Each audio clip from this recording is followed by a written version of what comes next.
पाकिस्तानियों की दुआओं में अगर इतना असर होता तो सबसे पहले अल्लाह ताला हमसे हमारा शिबाशी वापस छीन लेता। इसके बाद पाकिस्तानियों की जान इस इम्पोर्टेड सरकार से छूट न जाती, हमारा वजीर खारजा कहीं गुम हो जाता और इसका बाप मिस्टर 10% इसकी याद में बावला हो जाता। हमारे तो ना नमक में वफा है और ना हमारी दुआओं में असर है। अब शहबाज साहब मिस्टर क्राइम मिनिस्टर कह रहे हैं कि पाकिस्तानी जोली उठा उठा कर दुआएं मांगे कि डॉलर 100 रुपए का हो जाए। सारी दुनिया को अच्छे अच्छे वजीर आजम मिलते हैं। लंदन वालों ने भी अपने लिए एक भारतीय नयाद वजीर आजम तलाश कर लिया है। एक हमारी ही किस्मत फूटी थी कि हमें बूट पॉलिश करने वाला वजीर आजम मिल गया, जो जिस मुल्क में जाता है अपने साथ पॉलिश की डिबिया ले जाता है। अब तो यहाँ के बड़े बड़े मॉल्स के अंदर भी बड़े बड़े बैनर्स पर चेरी ब्लॉसम लिख कर लगा दिया गया है। इतनी कोई इन्होंने इस ब्रांड की मशहूरी कर दी है। मिस्टर क्राइम मिनिस्टर, वैसे अगर डॉलर हमारे जोली उठाकर दुआओं से ही नीचे आना है तो आप रहने दें, आपसे नहीं होगा। जनाबे आला ने एक एक वक्त में 16-16 अरब की करप्शन माफ करवा कर कौम को दुआओं पर लगा रखा है। अगर बात दुआओं पर ही आ गई है तो फिर आप किस मर्ज की दवा है? कभी अपने अखराजात भी कम करके देखें। मगर आप तो फिर भी जिद पर अड़े हुए हैं। अखे हम हर हद तक जाएंगे। मिस्टर क्राइम मिनिस्टर, आपने कभी इस कौम का भला नहीं किया। अभी भी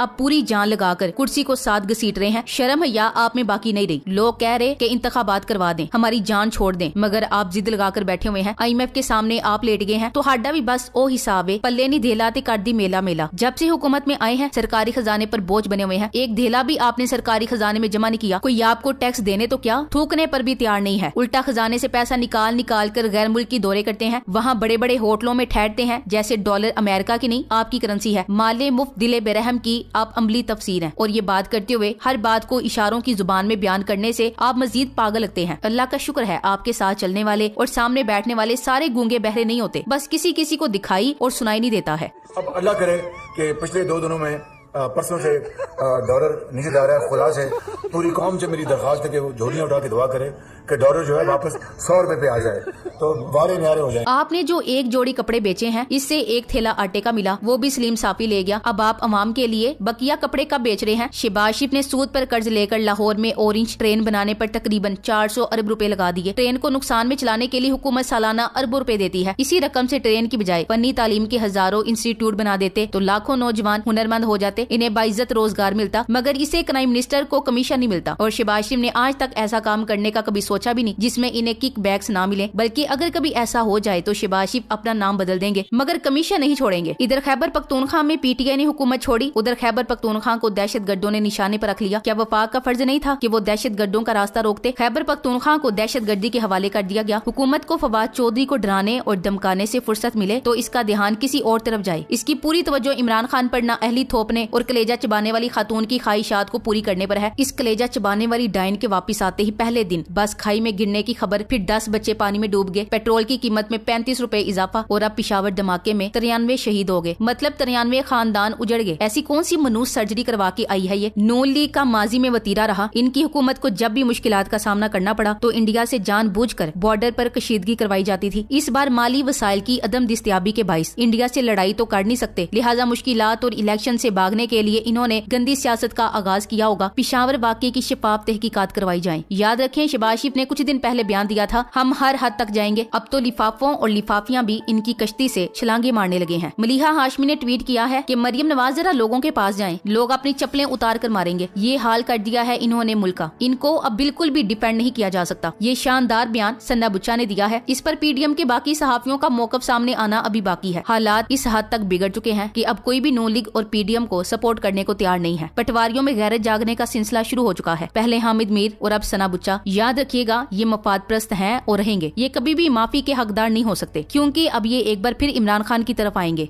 शहबाज शरीफ की जेरे सदारत तवानाई और बिजली लोड शेडिंग पर आला सतही इजलास में अहम इंकशाफात हुए, जिसमें पता चला कि मुल्क में बिजली की किल्लत नहीं बल्कि 18 पावर प्लांट्स के गैर फाल यूनिट्स, बेल टूटने, तारे खराब होने जैसी फनी खराबियों की वजह से 1 साल से बंद हैं। 7 पावर प्लांट्स ईंधन की अदम दस्तयाबी की वजह से बंद पड़े हैं। क्या कमाल इम्पोर्टेड सरकार है जिसने अपनी बिजली की नाअहली भी खान साहब के कंधे पर डाल दी है। अगर 1 साल से बंद है तो ये लोड शेडिंग पहले क्यों नहीं थी? ये लोड शेडिंग अब क्यों हो रही? क्या अब भी तहरीक इंसाफ का कसूर है? पहले तो लोड शेडिंग नहीं थी, ये ये इनके आने से अचानक तारें और बेल्ट और नट और काबले हर चीज रुक क्यों गए हैं? कहीं चोरी तो नहीं हो गए? बेखारियों की हुकूमत जो आ गई है। और ये तमाम पावर प्लांट वो हैं जिनकी mister prime minister advance payment कर देंगे, बल्कि अगले पूरे साल की पेमेंट करेंगे। ये वही तेल से चलने वाले प्लांट हैं जो महंगी बिजली बनाते हैं और जिनके तय करदा मुआहदे वसीतर कौमी मफाद में पब्लिक नहीं किए जा सकते। तमाम निजी कंपनियां हैं और इन्होंने बहाना कर दिया नई हुकूमत को बिजली फराहम करने से, क्योंकि एतमाद की कमी है। उम्मीद की जा रही है कि जल्दी डॉलर 300 से ऊपर चला जाएगा और जब 300 से ऊपर चला जाएगा या मौजूदा 270 तक भी अगर रुक जाता है तो पाकिस्तानी करेंसी की वैल्यू 0 हो जाएगी, यानी 1 लाख रुपए की औकात सिर्फ 20,000 रुपए रह जाएगी। बाकी पूरी पाकिस्तानी कौम माशियतदान है और ये खुद ही हिसाब लगा लेंगे कि घी, चीनी, दालें, मसाले, सब्जी, दूध, गोश्त, टमाटर, प्याज, मिर्च, मसाला जात किस किस भाव खरीदना पड़ेगा। अब पीछे कुछ बाकी नहीं बचा कि मजीद इंतजार किया जाए। इससे पहले कि हुक्मरान हमारे बच्चों को भूख से मार डाले, खुदारा अपने घरों से बाहर निकलकर सड़कों पर आ जाएं। अब अवाम को इत्तेहाद करना होगा और श्रीलंका की अवाम की तरह अपना हक छीनना पड़ेगा। अगर कौम इसी इंतजार में बैठी रही कि हमें इमरान खान या कोई और कॉल देगा तो फिर निकलेंगे, तो आपकी इतला के लिए अर्ज है कि अगर इमरान खान अवाम को कॉल देता है तो ये हुकूमत और इस्टेब्लिशमेंट वाले इमरान खान पर बगावत और गद्दारी के मुकदमात बनाकर सजाए मौत दे देंगे। और ये मुसल्लत टोला इसी इंतजार में है कि इमरान खान ऐसी गलती करे और इनको ये मौका मिले। इसलिए इस महंगाई के तूफान के खिलाफ अवाम को खुद निकलना पड़ेगा। कब तक सब एक दूसरे का मुंह देखते रहेंगे, एक दूसरे को लान तन करते रहेंगे? सब कह रहे हैं कि अवाम नहीं निकल रही और खुद को कोई अवाम समझने को तैयार ही नहीं है। इमरान खान इस वक्त बहुत मजबूर है, वो ऐसी कॉल देकर इनको काटने का मौका नहीं देना चाहता। इनकलाब हमेशा अवाम लेकर आती है, ना कि लीडर तो बाद में इस इनकलाब को थमने और हालात को नॉर्मल करने में मदद करता है, क्योंकि अवाम लीडर की बात सुनती और मानती है। तैयब उर्दगान ने कोई कॉल नहीं दी थी और ना खुद निकलकर टैंक के आगे लेटा था, ये सब अवाम ने किया था। इमरान खान कह चुका है कि कौम को अपनी किस्मत के फैसले अपने हाथ में लेने होंगे। मुल्क के हालात रोज ब रोज बदतर होते जा रहे हैं। जिन्होंने हालात को दुरुस्त रास्ते पर डालना है, उनकी जिद और अना ने इन्हें अपना गुलाम बना रखा है। इस्टेब्लिशमेंट और सियासी और मजहबी माफिया हालिया होने वाले अफसोसनाक वाक़े को इमरान खान से जोड़ने की कोशिश करेंगे और भरपूर प्रोपेगेंडा किया जाएगा कि तालिबान दहशतगर्दों से इमरान खान साहब ने मुज़ाकिरात की बात की वगैरह। मुज़ाकिरात कौन कर रहा है? राना साहब 22 जून को बता चुके हैं कि कोशिश कर रहे हैं कि हम तालिबान को मुज़ाकिरात के मेज पर लाया जाए। अवाम अब किसी झूठ को मानने को तैयार नहीं। अवाम अच्छी तरह जान चुकी है कि कौन मुजरिम है। अगर लोगों के बेडरूम की वीडियोस सोशल मीडिया के बेजरर बच्चों की रैकी करने से फुर्सत मिल जाए तो प्लीज मुल्क की सिक्योरिटी पर भी ध्यान दे दें। लोगों को डराएं, धमकाएं, मारें, कत्ल करें, लोगों के घरों में घुस जाएं, इनकी वीडियोस बनाएं, इनको ब्लैकमेल करें। जो कमजोर हो वो खामोश हो जाएं और जो आगे से सवाल करे उसको अगले जहान पहुंचा दें। बस यही करते आए हैं 75 सालों से। पाकिस्तान में 2 निजाम, 2 कानून और 2 ही आइन है, एक ताकतवर के लिए और एक गरीब के लिए। टूल प्लाजा हो या चेक पोस्ट पर चेकिंग, गरीब को जलील करने, जहनी अबतरी और माली इस्तेसाल के लिए 2 निजाम कार फरमा है। खराबी बहुत इब्तिदाई नोयत की है। जब तक बुनियादी फॉल्ट दूर नहीं किया जाता तब तक इस तरह के हुक्मरान हम पर मुसल्लत रहेंगे, जो हमें जोलियां उठाकर दुआ करने के लिए कहते रहेंगे और खुद हमारा ही माल लूट कर इस पर अय्याशी करेंगे। हम जोलियां तो उठाएंगे मगर बद्दुआओं के लिए कि ऐ अल्लाह ऐसे हुक्मरानों से हमारी जान छुड़ा दे जो हमारे लहू के प्यासे हैं, जिनकी मौजूदगी में हमें अमन और सुकून मुयस्सर नहीं, जो एक जालिम जोकर से ज्यादा कुछ नहीं। ये जब तक मुसल्लत रहेंगे इसी तरह बम धमाके होते रहेंगे, इसी तरह कौम को कुर्बानी का बकरा बनाया जाता रहेगा। डॉक्टर मुईद पीरजादा के मुताबिक इस्टेब्लिशमेंट और पीडीएम इस हद तक गिर चुके हैं कि ये अब पूरे मुल्क में दहशतगर्दी कराएंगे और अगला निशाना लाहौर हो सकता है, ताकि जो मिडिल क्लास अपने हुकूक के लिए खड़ी हो चुकी है उनको डराया जा सके। Thanks for watching. Allah Hafiz.